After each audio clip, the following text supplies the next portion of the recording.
Hello छात्रों, आप सभी का स्वागत है आपका अपने यूट्यूब चैनल स्टार एजुकेशन में। मैं लक्ष्मण सिंह लोधी आप सभी का स्वागत करता हूं।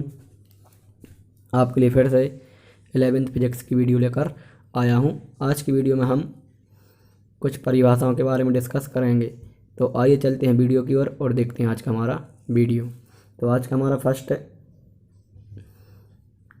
क्वेश्चन बनेगा, निम्न को परिभाषित कीजिए। तो सबसे पहला है गुरुत्वीय स्थितिज ऊर्जा।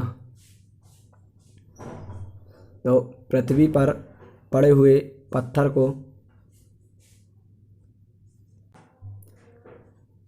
ऊपर की ओर, कहाँ की ओर, ऊपर उठाने में गुरुत्वीय बल के विरुद्ध कार्य करना पड़ता है। हम क्या करेंगे, जब पृथ्वी पर कोई पत्थर पड़ा है यदि, इसको हम कहाँ ऊपर की ओर उठाएंगे। ठीक, तो गुरुत्वीय बल के विरुद्ध मतलब जब हम इसको ऊपर की ओर उठाएंगे तो इसमें गुरुत्वाकर्षण बल कहाँ की ओर लगेगा, नीचे की ओर। लेकिन हम कहाँ की ओर उठा रहे हैं, ऊपर की ओर उठा रहा है। तो इसके विरुद्ध क्या कर रहे हैं, क्या कर रहे हैं, कुछ कार्य कर रहे हैं। ठीक,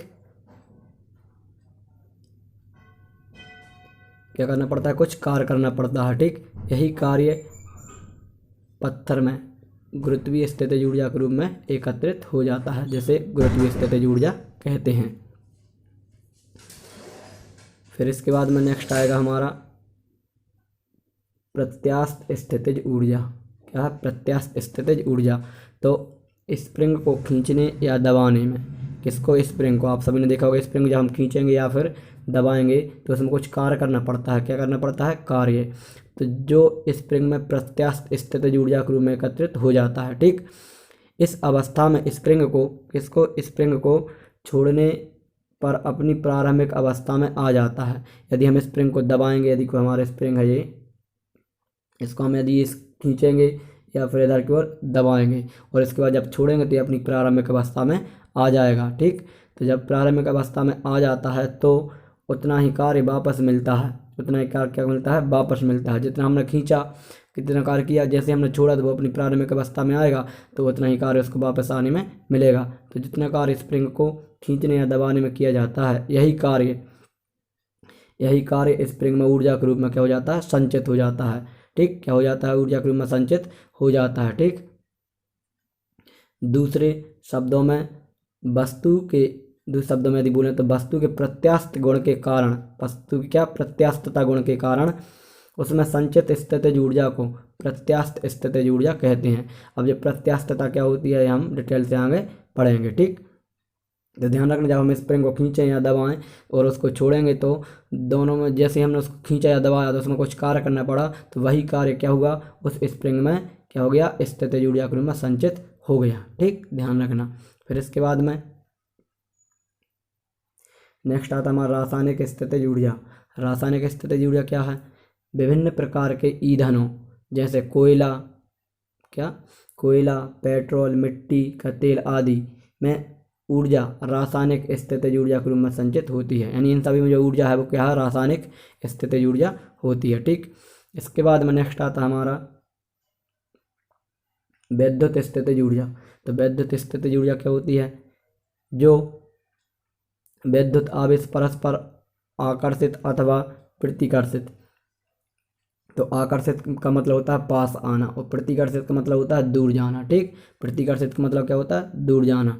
ठीक, तो क्या लिखा है कि दो विद्युत आवेश परस्पर आकर्षित या प्रतिकर्षित होते हैं, अतः आवेशों के निकाय में भी स्थितिज ऊर्जा होती है। आवेशों के निकाय यानी कोई वस्तु ले, उनमें कुछ क्या होती है, स्थितिज ऊर्जा होती है, जिसे वैद्युत स्थितिज ऊर्जा कहते हैं। समान प्रकृति के आवेशों के मध्य, यानी एक से रहेंगे तो समान प्रकृति के आवेशों के मध्य क्या होगा, प्रतिकर्षण। ठीक, जबकि विपरीत प्रकार के आवेशों के मध्य आकर्षण। यदि समान मतलब प्लस प्लस, दो प्रकार का आवेश होता है, प्लस, कितने प्रकार के, दो प्रकार का, प्लस और माइनस, प्लस और माइनस। ठीक, तो ध्यान रखना, जब प्लस प्लस मिलेंगे तो प्रतिकर्षण होगा, क्या होगा, प्रतिकर्षण। माइनस माइनस मिलेंगे तब भी प्रतिकर्षण होगा, लेकिन एक प्लस और एक माइनस मिलेगा तो आकर्षण होगा।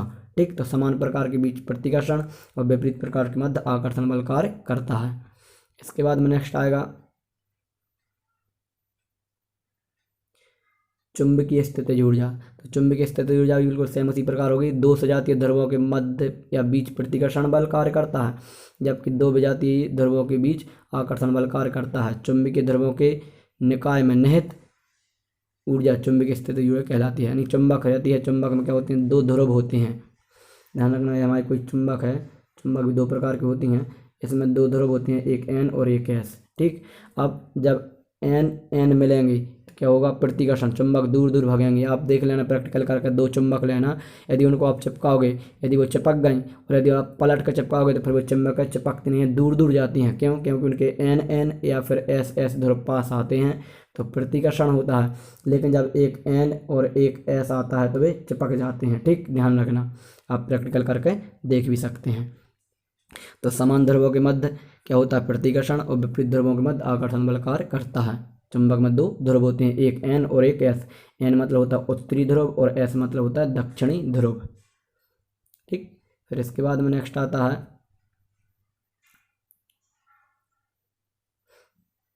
नेक्स्ट क्वेश्चन हमारा, गुरुत्वीय स्थितिज ऊर्जा के लिए सूत्र की स्थापना कीजिए। किसके लिए? गुरुत्वीय स्थितिज ऊर्जा। ठीक, गुरुत्वीय स्थितिज ऊर्जा तो लिखेंगे, माना कि स्मॉल एम द्रव्यमान की कोई एक वस्तु है। क्या है? स्मॉल एम द्रव्यमान की कोई क्या है, एक वस्तु है।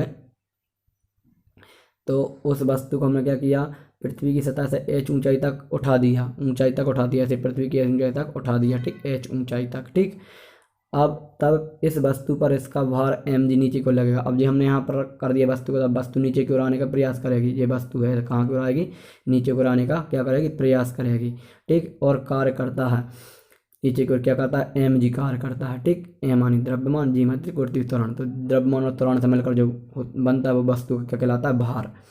तो वस्तु की h ऊंचाई तक गुरुत्वीय बल के बिंदु तक लाने में किया गया कार्य। ठीक, गुरुत्वीय जहाँ तक हमने उससे उठाया और यहाँ तक आई, अब यहाँ से यहाँ तक लाने में किया गया कार्य। तो क्या हो जाएगा, कार्य बराबर होता है बल इंटू बल की दिशा में विस्थापन। ठीक, तो बल W और बल क्या है, कार्य बराबर बल इंटू बल की दिशा में विस्थापन। तो कार्य क्या हमारा W और बल क्या है mg। ठीक, यही बल लग रहा है, और वस्तु की दिशा में विस्थापन क्या है, h। तो क्या हो जाएगा, mg h, W बराबर mg h। तो लिखेंगे, यही किया गया कार्य वस्तु में स्थितिज ऊर्जा के रूप में संचित हो जाता है। अतः वस्तु की स्थितिज ऊर्जा बराबर होता है mg h। ये कार्य क्या है, W किसमें बदल जाएगा, ऊर्जा में। ध्यान रखना, ऊर्जा को ना तो उत्पन्न किया जा सकता है ना ही नष्ट, लेकिन एक रूप से दूसरे रूप में बदल सकते हैं। यानी हमने जो कार्य करना पड़ता है वही कार्य किसमें बदल जाता है, ऊर्जा में। ध्यान रखना। ठीक, तो स्थितिज ऊर्जा U बराबर mg h। अब ये आप ध्यान रखना, क्या हो जाएगा, mg h स्थितिज ऊर्जा बराबर, इस फॉर्मूले का आगे यूज होगा। अब नेक्स्ट आता है शक्ति या सामर्थ्य की बात है। शक्ति को परिभाषित कीजिए तथा इसका SI मात्रक बभ्यमीय सूत्र लिखिए।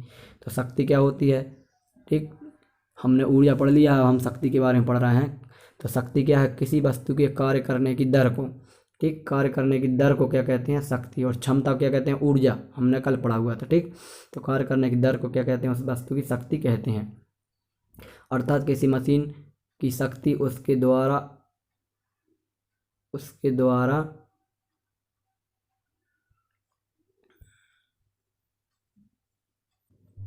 लिखा,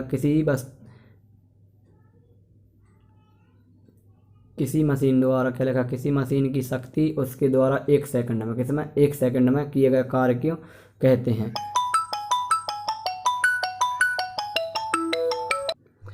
ठीक, तो क्या हो जाएगा, यदि t सेकंड में, किसमें, t सेकंड में किसी कार्यकर्ता द्वारा किया गया कार्य क्या है, W है, t सेकंड में। तो शक्ति बराबर क्या होता है, कार्य बटा समय। एक परिभाषा यहाँ से भी आ सकती है, कार्य बटे समय को हम क्या कहते हैं, शक्ति कहते हैं। तो P बराबर W बटा T। ठीक, क्या हो जाएगा, P बराबर W बटा T। अब यहाँ से इसकी राशि देखी जाए तो शक्ति क्या है, एक अदिश राशि है। ध्यान रखना, शक्ति क्या है, एक अदिश राशि है। और शक्ति का SI मात्रक क्या होता है, वाट या फिर जूल प्रति समय। ध्यान रखना, वाट भी लिख सकते हैं या फिर जूल प्रति समय भी लिख सकते हैं। ठीक, इसके बाद में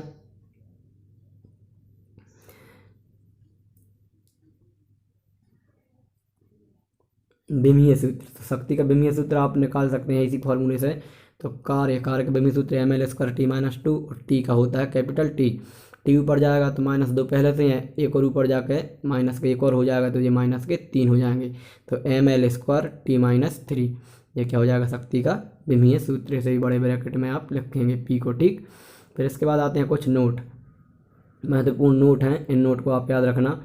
नोट नंबर फर्स्ट है, कार्य समय पर निर्भर नहीं करता। ध्यान रखना, कार्य किस पर निर्भर नहीं करता, समय पर, लेकिन शक्ति समय पर निर्भर होती है, ध्यान रखना, ठीक।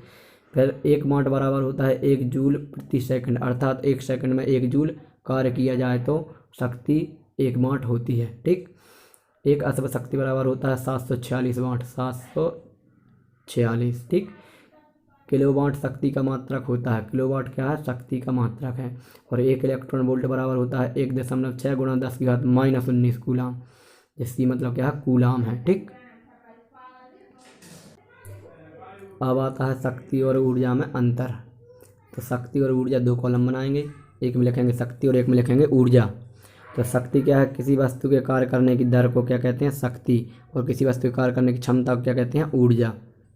शक्ति का मान कार्य करने में लगे समय पर निर्भर करता है, शक्ति जो है उस समय पर निर्भर करती है, लेकिन कार्य समय पर निर्भर नहीं करता, ठीक। इसके बाद में